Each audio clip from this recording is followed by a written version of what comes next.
8 months after the divorce, under the hum of grocery store lights, he saw her hand on her back, choosing tomatoes and the rounded belly he was sure would never exist. In that instant, his breath stopped. The truth he never expected didn't arrive with thunder. It arrived in a blue maternity dress.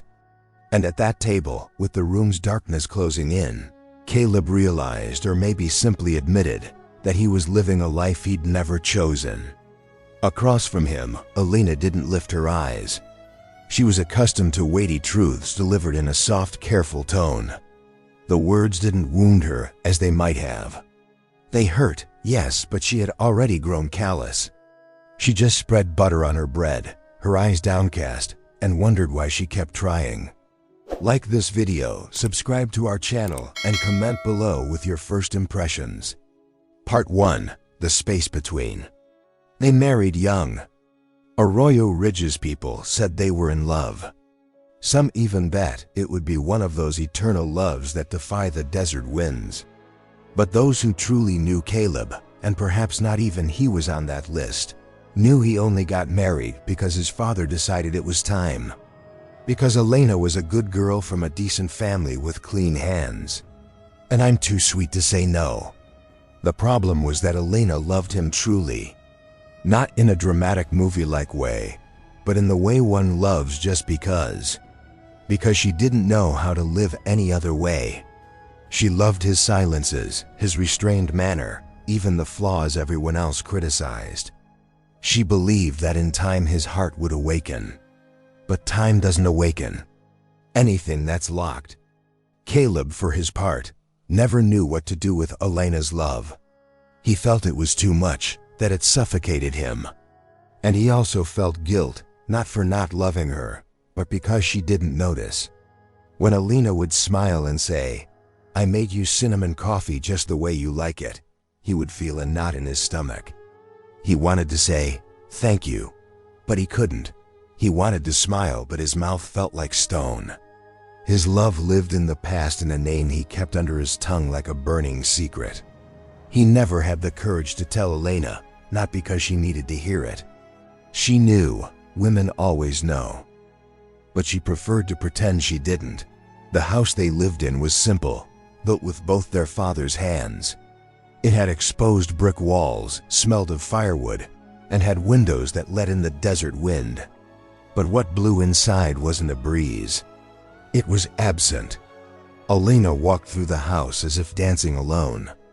She tended the plants in the patio, hung the sheets smelling of soap, and wrote little notes that she hid in his shirt pockets. Silly notes like, "I dreamed about us at the beach today," or "You smiled in your sleep tonight." He would read them. He would save them. But he never replied. In town, they said he was cold. She would say he was just tired, that someday he would wake up differently. But the days passed and he didn't wake up. One rainy night, everything almost changed. Elena had a high fever. She trembled and sweated, her eyes lost, her body fragile as a wet rag. Caleb ran to Arroyo Ridge Pharmacy, soaked to the bone. He came back with medicine, warm towels, and a desperate silence.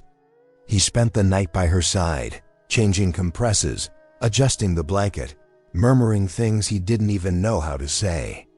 When the fever broke, she fell asleep, resting on his chest, and he didn't move. He stayed there, staring at the ceiling with the feeling that something inside him wanted to be born. But it wasn't. The next morning, she woke up and saw him there. She smiled with tenderness, wanting to capture that moment with her eyes. He simply got up and said he had to go to work. It was as if nothing had happened. But something, yes, had happened. Something small, discreet, but real. Still, the distance between them remained. A chasm without a bridge, only with half-hearted gestures on one side and wallow walls on the other. Elena started talking less. She stopped writing the little notes. She hid her coffees in her own sips. The silence between them grew until it became a presence. It was no longer something to be avoided. It was what filled the spaces. She would look out the window, watching the tree branches dance in the wind. And she would wonder when she started living like this. When she stopped trying to be happy and started just resisting. Maybe it was on her wedding day. Maybe on the first thank you. He didn't say. Maybe it never even began. Caleb felt the weight of expectations in his chest like a sack of sand no one could see.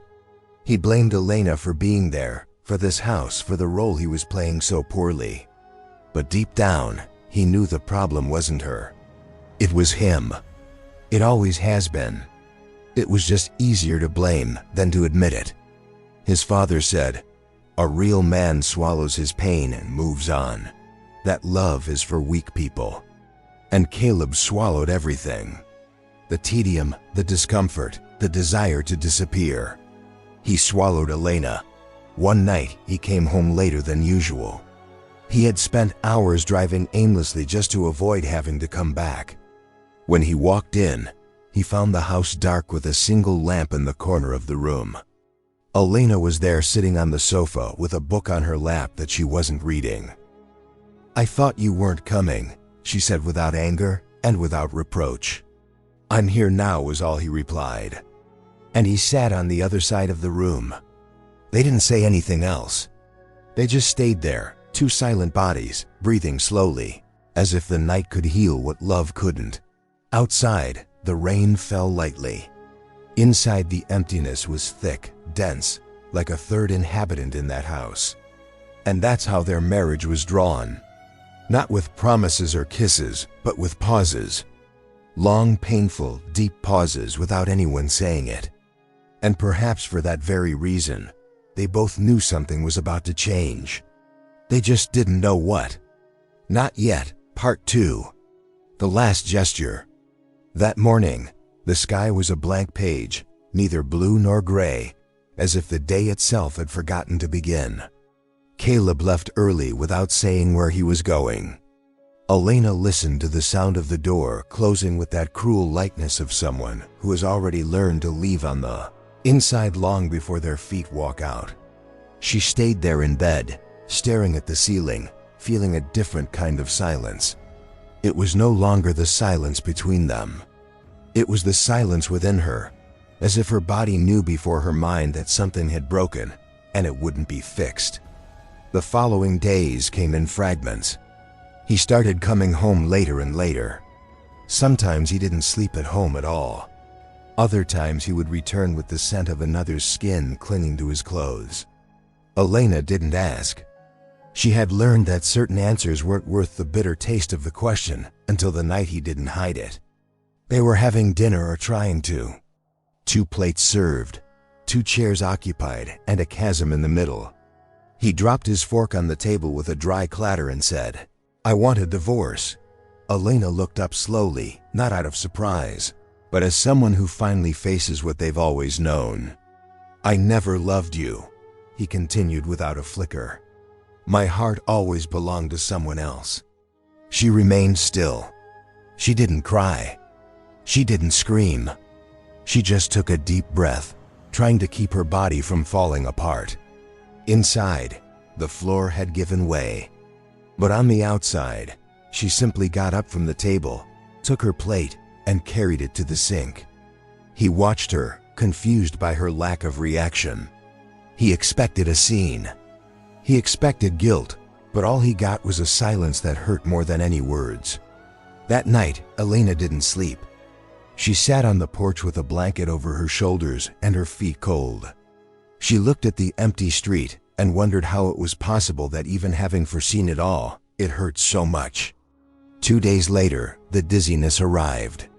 The nausea, the missed period.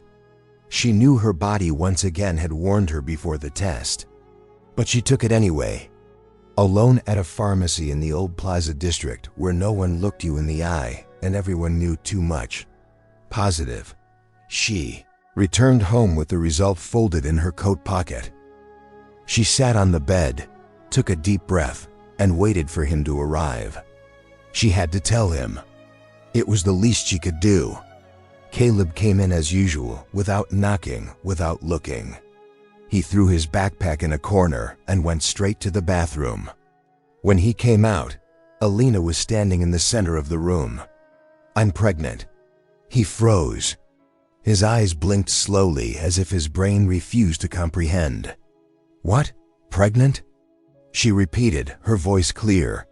He took a step back, almost laughing with nerves. No, it can't be. You must be wrong." "I'm not." Silence and then the explosion. "Get rid of it. I'm already out. I'm not staying for a mistake I didn't choose." She didn't move. She didn't widen her eyes in surprise. She didn't beg. She simply replied, "Okay, I'll take care of it." And it was that calm, that lack of a fight that made him sigh with relief. He thought she had understood that that was the end of it, that now he could leave with a clear conscience. But what he didn't see, what he never saw, was that behind that calm was something else. There was a plan, or rather, there was something growing inside her. Something he would never understand. Part 3. The author of her own story. In the following days, Elena pretended to carry on with her life. She cleaned the house, took short walks on Arroyo Ridge's trails, and avoided the neighbors. Some looked at her with curiosity, others with pity. She just smiled without showing her teeth. She carried the secret like someone carries a knife in their pocket. Cold, sharp, necessary. Caleb started going out even more. And when he was home, he remained silent.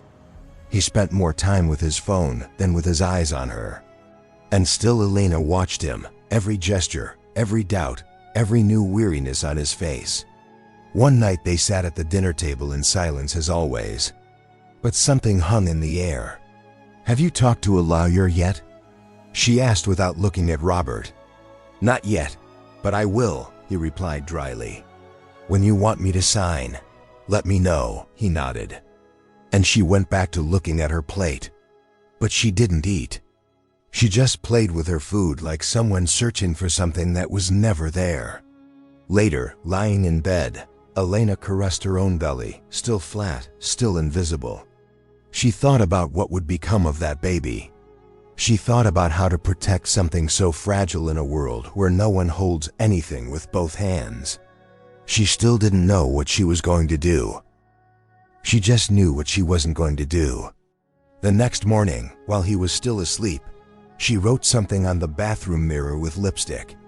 "I wish you peace, even if it's not with me." And she went for a walk.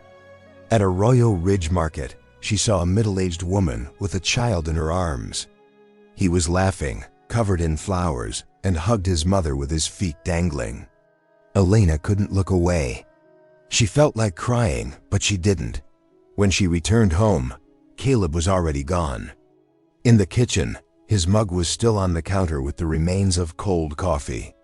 She washed it with slow, almost delicate movements, as if by cleaning it, she could erase everything that hurt. Later, she sat at the table and began to write, not letters, not goodbyes.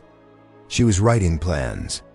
She was thinking about routes, about names, about what it would be like to run away. Not out of fear, but out of love.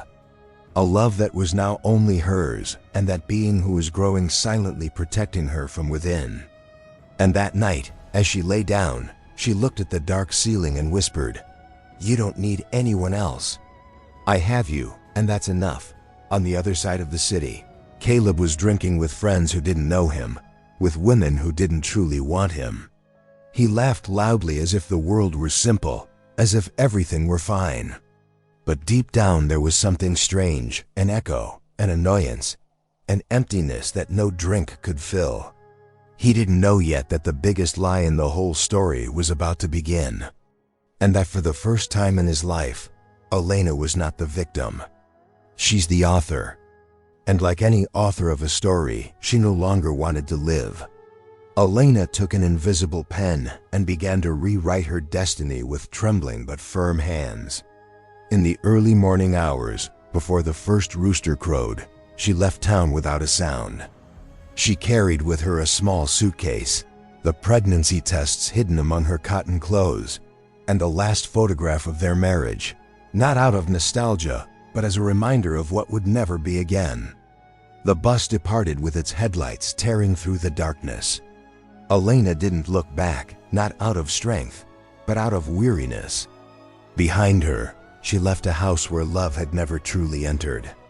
Through the bus's foggy window, she saw the outlines of the hills fading into the mist, as if the world she was leaving behind was slowly being erased. Her destination was a small, isolated village in the New Mexico desert. Mrs. Rivera, her maternal grandmother, lived there, a woman with small eyes and a firm voice, who wore every year she had lived as a stamp of wisdom on her face. Elena didn't call ahead. She just showed up. When Mrs. Rivera opened the door, she said nothing. She just looked at her granddaughter, her swollen eyes and the silence clinging to her skin. And she understood everything. She let her in, pointed to the bed in the back room, and went back to sewing as if it were any other day. Because women like her didn't make a fuss. They offered refuge. The first day passed without questions. The second one too. It was only on the third day, as they sorted corn for the chickens, that her grandmother spoke. If you're hungry, eat. If you want to cry, cry. But don't live with all that locked inside. Elena bit her lip. She didn't reply. She kept shelling the corn until her fingers burned. It was easier to feel physical pain than to speak. Time in that village had a different rhythm. There was no internet, no hurry, no awkward eyes on her, just hard earth, a heavy wind, and barefoot children racing along dirt roads. Elena began dressing like the local women, wide skirts, cotton blouses, her hair always pulled back. It was an attempt to disappear. At the small Starlight Clinic, a soft-spoken nurse pressed the Doppler to her belly and, for the first time, listened to the baby's heart. Elena closed her eyes. The sound was a dull, steady, undeniable drum. She wept quietly, her cheek against the worn sheet of the exam table, not from sadness, but because there was life in that rhythm, and she needed a beginning. The lie arrived by way of a nosy neighbor. You look like you've been a mother before. Elena paused, then said, but I lost him. It hurt to say, but it shielded her. Word traveled quickly. Soon everyone believed she was there to recover from a loss. And yes, she was just not the one they imagined. In the days that followed, Elena helped her grandmother with mending, tended the plants, and opened books that had gathered dust for years. She wrote letters she never mailed, scribbled possible names for the baby, and practiced smiling in the mirror. She was relearning how to exist. At night on the porch, feet propped on an old cushion, she listened to her grandmother murmur prayers and felt, perhaps for the first time, safe. You don't need to run, Mrs. Rivera said one evening, stitching a sky-blue blanket with endless patience. But you can't hide forever either. Elena looked down, hugging her still discreet belly. I'm not hiding. I'm waiting to be strong. Strength isn't something you wait for, Mia. It's something you create. That sentence echoed for days. In the village, she met Marisol, a middle-aged woman with 2 children and a painful past she didn't hide. They became friends of silence, the kind who understand each other with glances and share secrets without naming them. It was Marisol who one afternoon asked point blank, if he changed, would you forgive him? Elena didn't hesitate. Forgiving isn't the hard part. The hard part is learning to trust again. And that was the point. Trust can't be mended with apologies. It's glass. And broken glass can't be mended with thread. Time went on as if it were trying to heal. But Elena knew there was no cure. There was only one choice. And she chose to move forward. Then came the day she scheduled the appointment. Not because she wanted to, but because she needed to feel that she was in control, that she was the one making the decisions. The day before, she stayed awake, her eyes lost on the ceiling and her hand on her belly. She talked to the baby without words, only with thoughts.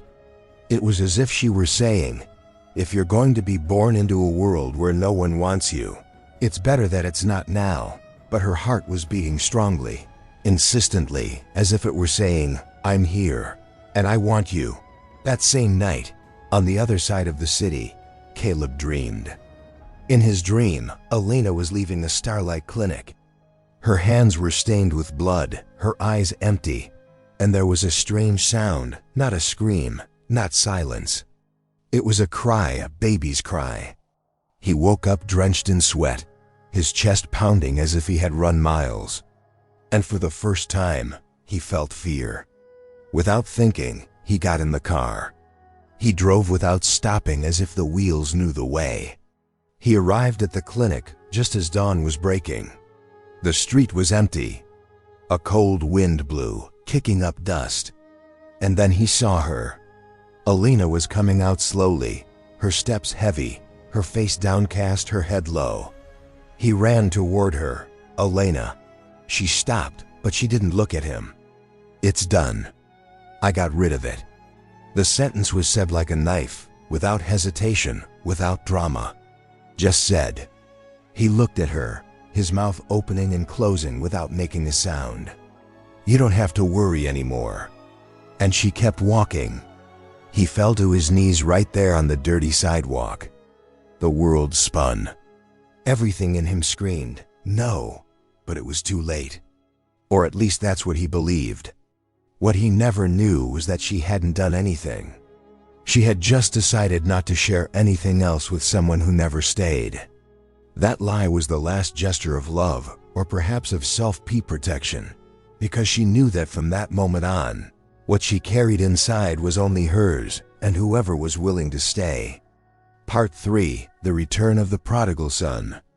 Back at the house after seeing her leave the clinic, or believing she left with an empty womb and a shattered soul, Caleb carried a weight he couldn't immediately name. For the first few days, he tried to act as if nothing had happened. He talked to friends, laughed at the same jokes, went out drinking. But there was something different about everything. A dull sound behind the music. A lack of flavor in the drinks.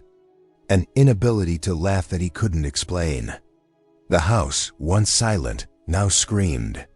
The objects were not just there. They judged him. The teapot, the old curtain she washed every week, the blue blanket folded on the sofa. Everything was a memory of what he never knew how to value. Caleb walked through the rooms like someone walking through ruins.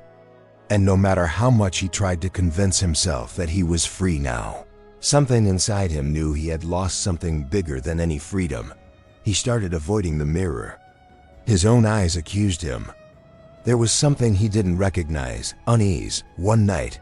As he opened the nightstand drawer looking for a sleeping pill, he found the little notes, the ones Elena used to leave in his pockets, among his clothes, or taped to his notebooks. He had read them at the time, yes, but he never gave them any importance. Now each sentence was a dagger. "You smiled in your sleep last night. I watched you for hours. You looked happy. I made you cinnamon coffee. I know you prefer it strong, but today I felt like you needed something sweet." And then at the bottom of the drawer, folded into quarters like someone hiding a piece of their soul, was the final note. "If you ever truly love me, I hope there's still time." He read it aloud. Once, twice, 3 times. And then he broke. It wasn't a pretty cry. It was a collapse. His body curled up on the floor, his sobs muffled, his hands shaking, his throat burning. He cried like someone who never learned how, like someone who had always suppressed everything and could no longer. That night, he truly understood what he had done. It wasn't only about asking for a divorce. It wasn't only about the pregnancy he refused. It was about all the days she tried, all the days she held on and he walked away. Regret didn't arrive as a thought.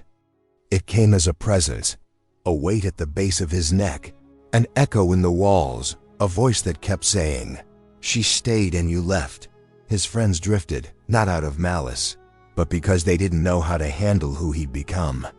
Caleb wasn't the same. He didn't drink as much. He didn't laugh the way he used to. There was a lostness in his eyes, always searching for something no one could give back. One day, he went to Rustleaf Park, the place he used to walk with Elena. He sat on her favorite bench, the one under the big tree with the rusty leaves. He stayed there for hours watching people pass by. A young couple walked by pushing a stroller and he didn't look away.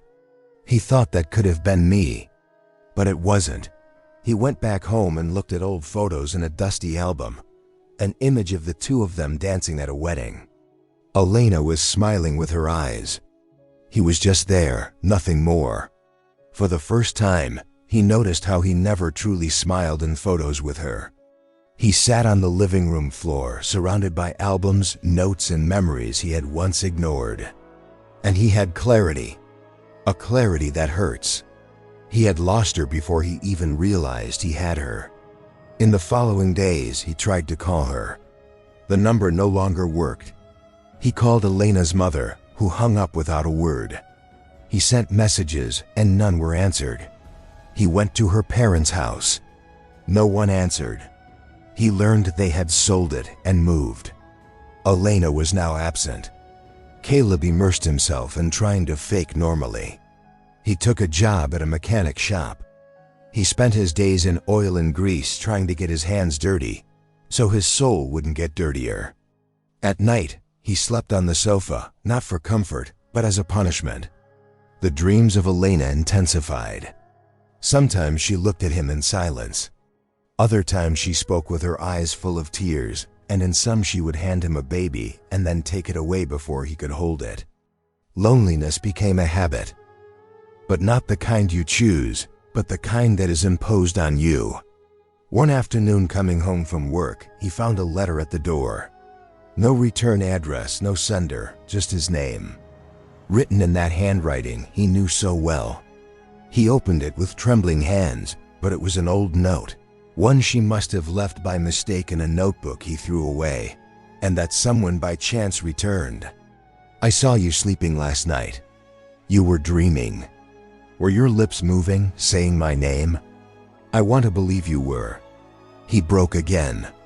The next day, he decided to clean the house. As if he wanted to remove the smell of omission, the trace of cowardice. He threw away what he didn't need. He put the notes in a box, sealed it, and hid it. But he couldn't get rid of anything that was hers. Even the scent of her shampoo was still on the pillow. And sometimes he would rest his face there like someone looking for a safe place. The regret now was a body inside him. It took up space. It spoke. It prevented him from smiling. There wasn't a single gesture of the day that didn't bring up a memory of Elena, and the cruelest part was knowing he couldn't go back because she was no longer where he left her.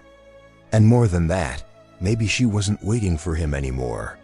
Caleb then began to write. Not letters because he didn't know where to send them, but loose texts, outpourings like this one. Today, I saw a woman with a child in her arms. They were laughing. I thought, that could have been you. That could have been us, but it's not. I killed that possibility, and I'm still alive. That's the worst part. He wrote without stopping. Sometimes he read aloud to no one. Other times he would tear up the pages immediately, as if by writing he were trying to exorcise a ghost he himself had created. One night he went out on foot with no destination. He walked down unknown streets, crossed bridges, went down avenues. He only stopped when his body could no longer go on. He sat on a curb and cried again. No matter how many times he had done it, it always felt like the first. And it was there with his face in his hands that he finally understood. It wasn't just about Elena, it was about him. The man who didn't know how to love. The boy who grew up hearing that feeling was a weakness. The husband who didn't learn how to stay. And now there was nowhere to hide. That morning upon returning home, he made a decision to start over. Not for her. Not out of regret, but because he needed to rebuild himself from the inside out, but the emptiness. That wouldn't go away because when someone leaves leaving love and silence in the same place, there is no cure. There is only coexistence. And that was what Caleb was learning, to coexist with a love that came too late. Time had that cruel habit of teaching lessons when there were no more exams to take. Part 4. The path back. In the months that followed, Caleb changed. Not like someone seeking redemption, but like someone who finally understands what they've lost. His routine became quieter, more contained. There was no longer any rush or distraction.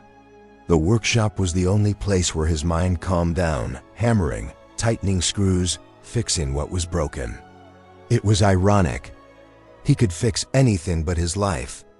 One afternoon, with the sky a sad blue and the busy streets of Saguaro City pulsing around him, Caleb walked aimlessly. He had left work early, taken a different route, and ended up in a town square whose name he didn't know. There was an old fountain, stone benches, ice cream vendors, and families spread out on the dry grass, a commonplace. But that day, it was where everything stopped.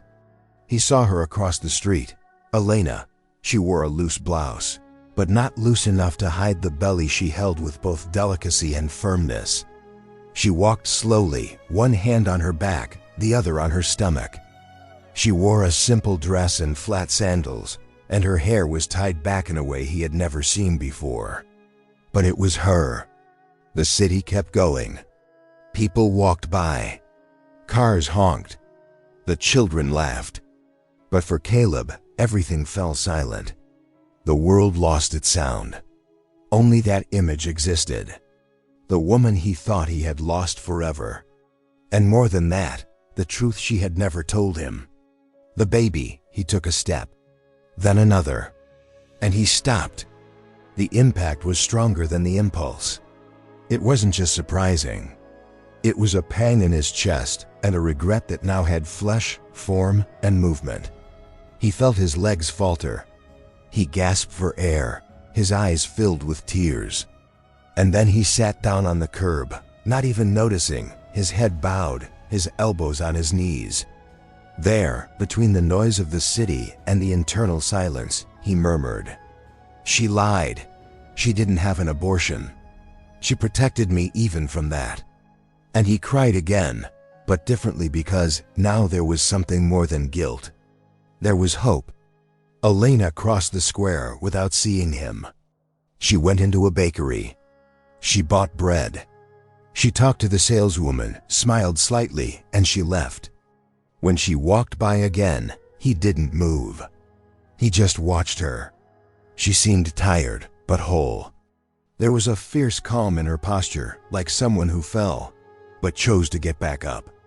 That night, Caleb didn't sleep. He sat on the edge of the bed and stared out the window, his eyes fixed on the darkness. And at some point, his mind created an image of him with the baby in his arms.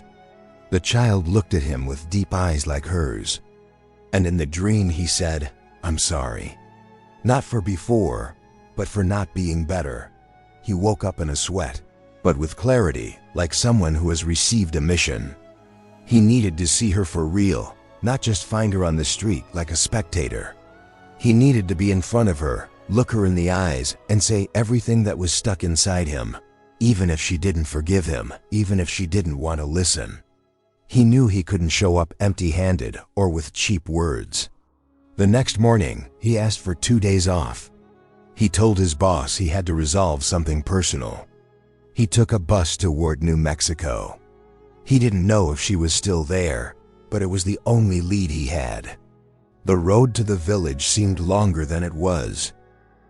Every curve was a memory. Every stop a hypothesis of what he would say. He arrived at dusk with the sun hiding behind the desert mountains. The village was still simple, silent, like a place that keeps everyone's secrets. He asked for Mrs. Rivera. A child pointed to the house with the weathered roof.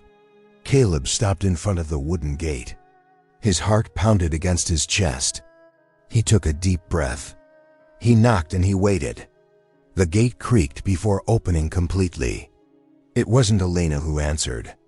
It was Mrs. Rivera. Her eyes, small and sharp, scanned Caleb from head to toe, like someone examining a wounded animal that has returned to the wilderness where it was born. She said nothing at first. She just opened the door a little wider. "Come in," he obeyed. With slow steps, he crossed the packed dirt patio where flowers grew in a wild but alive way. There was the smell of earth, of freshly made tortillas, and a thick silence. "Elena doesn't want you here," she said, already in the kitchen, stirring something over the fire. Caleb stood still, his hands trembling and his throat dry. "I know, but still, I had to come." Mrs. Rivera didn't turn around. "Why?" "Because now I understand. And I didn't come to promise anything. I just want to be here. Do whatever she allows." The old woman sighed, a sound more tired whisper than breath. "You want to change?" He nodded, eyes lowered. She set the wooden spoon on the counter, turned, folded her arms, and met his gaze with the iron of someone who'd seen too many men promise what they'd never deliver. "Then stay." But no romance, no promises, just presence. The words burned. She doesn't need a man. She needs help. And the baby needs a father. The sentence landed like a brand, a calling, a verdict. That night, Mrs. Rivera readied the back room. Narrow, a single bed, a closet smelling of old wood. It was a beginning, and he accepted it with humility. At 6 o'clock the next morning, he heard steps in the kitchen. He rose before the sun warmed the tiles and went in. Elena stood with her back to him, stirring a pot, apron dusted with flour. She didn't say good morning. She didn't turn. "You don't have to pretend everything is okay," she said flat. "I didn't come to pretend anything," he answered softly. She kept stirring. "How long are you going to stay?" "As long as you let me." She paused, drew a deep breath, then went back to the pot. Nothing more. So it went for days, a quiet, taut, but respectful coexistence. Caleb started with small tasks, first sweeping the patio, then heading to the market, carrying the bags. He tended the chicken coop, refreshed water for the plants, set out buckets of warm water when Elena's back ached. He learned to brew cinnamon tea the way Mrs. Rivera showed him. He watched. He paid attention. One afternoon, he saw Elena stretching for a jar on a high shelf. She reached, huffed, tried again. He approached slowly. "Can I?" She hesitated and for the first time looked him in the eyes. "Only if you ask permission." He drew a breath. "May I help you, Elena?" She averted her gaze and stepped aside. It was only a jar of flour. To him, it was a world. Time moved on. The days were long, and something shifted, though no one named it. One hot afternoon, with Mrs. Rivera dozing in the hammock and Elena resting, feet on a stool, Caleb was at the patio spigot, wrestling it into working order. The water pressure was low, and it was splashing everywhere, and he was muttering curses. "Damn it! All that's missing is for this thing to explode now." Elena heard him, and for the first time she let out a laugh. Brief, but real. He turned surprised and she looked away. Like someone who has been caught by an affection she didn't want to admit. "What was that?" He risked asking. "Nothing. It's just you haven't changed that much."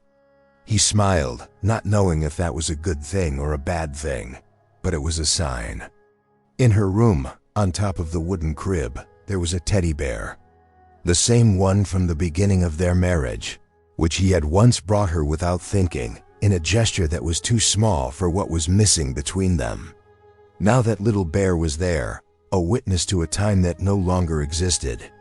One day, while Elena was folding the baby's clothes, he came in slowly.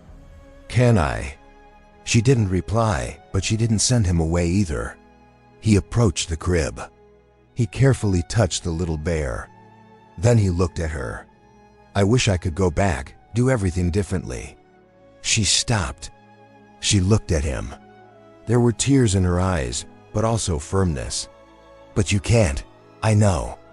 And it doesn't do any good for you to tell me you've changed. I don't want to hear it. I need to see it, to feel it." He nodded. "That's what I'm trying to do." The silence between them was no longer a chasm. It was a bridge under construction. Slow, unsure, but real. The weeks passed. Caleb was still there, present, silent, firm, and little by little began to breathe differently. Still with fear, still with reservations. But something in her was also changing, because love sometimes doesn't come back. It is reborn from scratch in a different way. And no one there was in a hurry. Because when pieces are glued back together carefully, they form something stronger than before, even if they are never the same. Part 5. A new kind of family. In that early morning, time seemed to go off kilter. The house was dark and the whole world was sleeping, except for her. Elena's cry was dry, intense, and it went through the walls like a muffled thunder. Caleb, who had been sleeping lightly since he moved into the small back room, jumped out of bed as if he were under attack. He didn't even put on his shoes. He ran through the house, his eyes burning and his heart out of rhythm. He found her hunched over in the hallway, holding her belly with both hands, soaked in a cold sweat. "Elena!" he cried, approaching. "It's coming now," she muttered between her teeth, her voice ragged with pain. He didn't hesitate. He grabbed the keys, opened the front gate, and started the car with the headlights still off. Mrs. Rivera was already standing too, as if she had known beforehand. She just handed him the hospital bag without a word. Caleb ran back to Elena and helped her into the car. No one said anything. The road to the hospital was like crossing a minefield. Potholes, stones, curves, and in the passenger seat was the woman he had once sworn not to love, and who was now the only person he wanted to see breathe. "Breathe with me, Elena. Come on, breathe deep." "I know what I have to do," she said through clenched teeth. "Just drive," and he drove.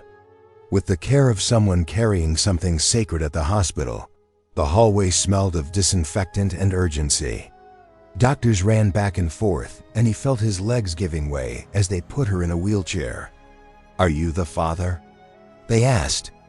He hesitated for a second, but not to think, only to let the weight of the words settle in. "Yes, I am." He was allowed to enter. He stayed by her side, holding her hand tightly. She squeezed between contractions with such intensity that his fingers throbbed. But he didn't let go. "Elena," he murmured. She didn't answer, but she didn't let go either. The hours felt like weeks. The labor was long and difficult. But at one point, the sound that filled that room wasn't a scream of pain. It was a small new cry, a sharp cutting cry. The kind of sound that is only born once and changes everything. Caleb felt his legs wouldn't hold him. He had to lean against the wall. The tears came before he could stop them. "It's a girl," the excited nurse said, handing him the clean, swaddled baby. Elena slowly turned her face, exhausted, spent, but alive, and she saw him receive their daughter into his arms. Caleb held her like someone holding fire, but also hope, his eyes wide, his hands trembling. She was so small, so light, so real. "Hello, little one."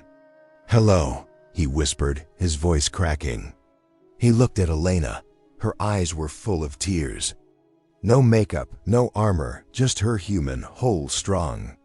She gave a slight nod of her head, like someone who allows, like someone who recognizes something. And he understood. It wasn't forgiveness. Not yet, but it was something. A step. In the days that followed, the house changed. The silence gave way to cries, hurried footsteps, boiling water, bottles, warm clothes. Elena breastfed with attentive eyes, and Caleb offered to hold the baby after each feeding. He learned to change diapers, to heat the water to the right temperature, to calm her crying with soft music. Mrs. Rivera watched from a distance. She didn't say much, but her gaze held a contained peace, like someone watching a barren field begin to bloom. One afternoon, she was sitting with the baby in her arms, cradling her with care. The sun coming in through the window gilded her white hair. Caleb and Elena were in the kitchen, separated by the table, exchanging brief glances. Trying to decipher the new language being born between them, Mrs. Rivera called them with a gesture. They approached. "Now she's yours," she said without mincing words, looking at the sleeping girl in her lap. "What I could do, I've already done. A house, a lie, and love from both sides." She handed the baby to Elena with delicacy, like someone returning a miracle. Elena held her in her arms with an almost shy affection. She looked at Caleb. He said nothing. He just looked her in the eyes. "I still don't forgive you," Elena said, her voice firm but broken. "I don't expect that, but I think I want to." That sentence, spoken with eyes full of fear, but also tenderness, was the beginning of everything that could still blow. He smiled. "That's fine. While I wait, I'll take care of you." And she believed him, because there's a difference between someone who comes back and someone who stays. And he was there without promises, without speeches, just with presence.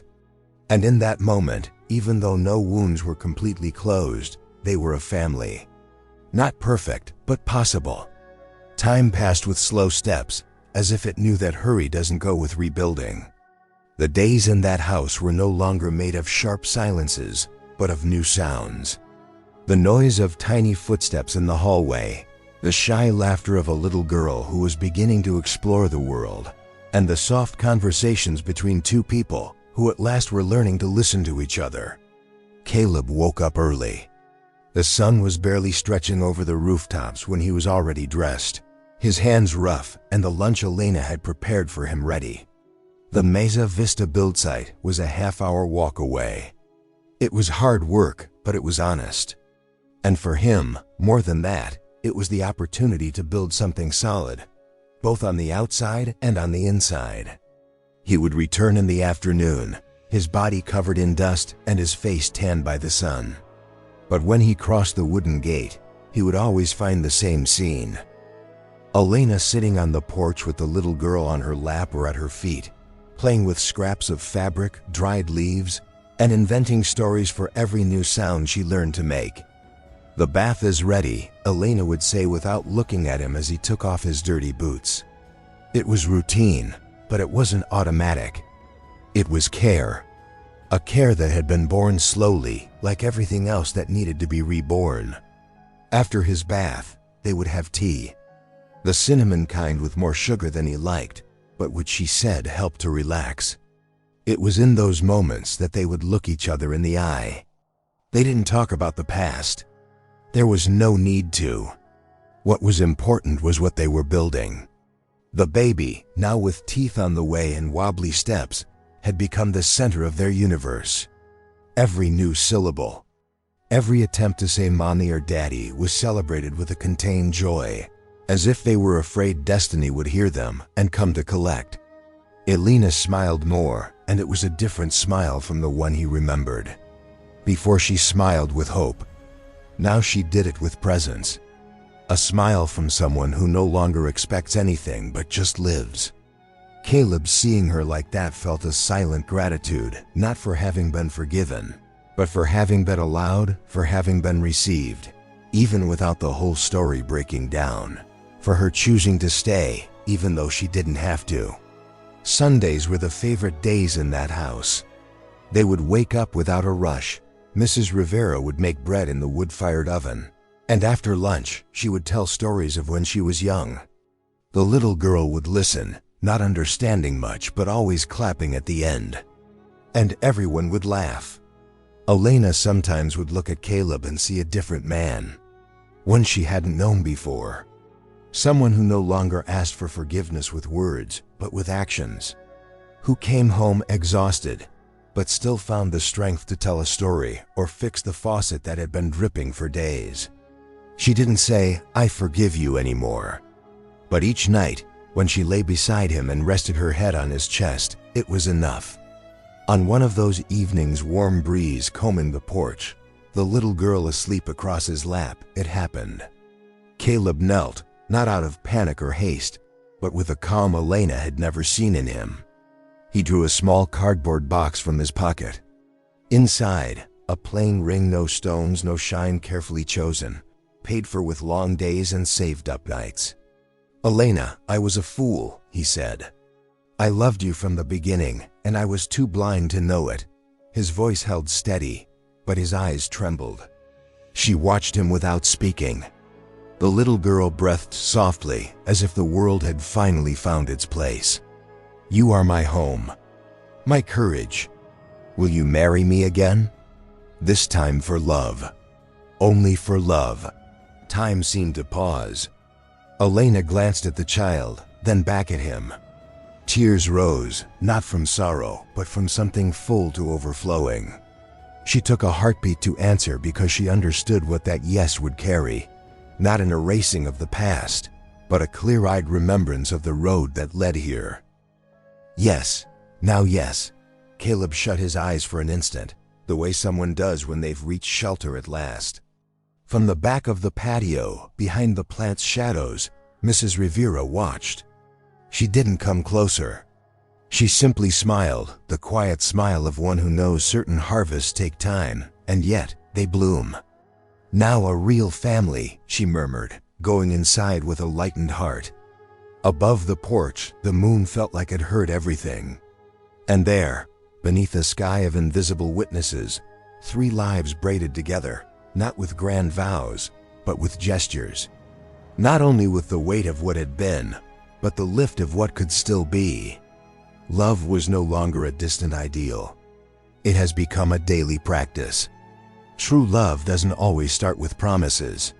Sometimes it begins with falls, with silence, with wounds no one sees, and also with choices, with someone who, after everything, stays. Because love isn't only saying, it is caring, it is listening, it is returning and becoming worthy to remain. And sometimes what begins in pain ends with a baby asleep in your arms and a heart that finally understands what it means to truly love. If you felt this story all the way to the end, tell me you were here with me. Write in the comments, "I stayed," because those who stay until the end understand the worth of a new beginning.